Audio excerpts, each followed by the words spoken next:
வேதத்தை நம்ம படிக்கும் பொழுது ஆரம்பத்தில் ஆசீர்வாதங்கள் வருகிறது. தேவன் முதலில் யாரை ஆசீர்வதித்தார்? ஆதாம் ஏவாளை?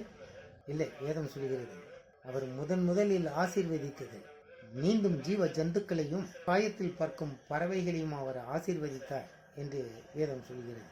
ஆதியாகமம் 1:22 பேசுகிறது. அதற்கப்புறம் அவர் மனிதனை படைத்தார், ஆணும் பெண்ணுமாக படைத்தார், அவர்களை ஆசீர்வதித்தார் என்று வேதம் சொல்கிறது. அப்புறம் வரிசையா வரும். தேவன் ஆபிரகாம் ஆசீர்வதித்தார், யாக்கோபு ஈசாக்கை ஆசீர்வதித்தார், யாக்கோபு வரிசையா வரும். வெறும் ஆசீர்வாதங்கள் தான். சில டைம்ல கோவப்படும் போது கடுமையான வார்த்தைகள் அவர் இடத்திலிருந்து வரும். மற்றபடி எல்லாம் ஆசீர்வாதம் தான். குமாரன் பிறந்த பிறகு அந்த தண்டனை எதுவுமே கிடையாது. எல்லாம் போதனைகள், புத்திமதிகள், ஆசீர்வாதங்கள் தான். குமாரன் காலத்தில் நம்ம புதிய ஏற்பாட்டில் நம்ம படிக்கிறோம். அதே மாதிரி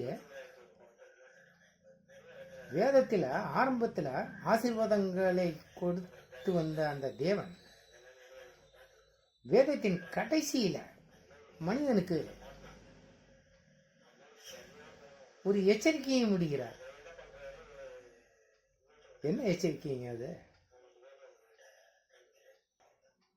வேதத்தில் கூறப்பட்ட அந்த வேத வசனங்களை தனது தீர்க்கதரிசி மூலம், ஊழியக்காரன் மூலம் எச்சரிக்கை விடுகிறார். வேதத்தில் கூறப்பட்ட வேத வசனங்களில் எதையாவது எவனாவது கூட்டினார், வேதத்தில் கூறப்பட்ட வாதைகள் அவனை வந்து சேரும் என்று ஒரு எச்சரிக்கையும் விடுகிறாருங்க ஆண்டவர்.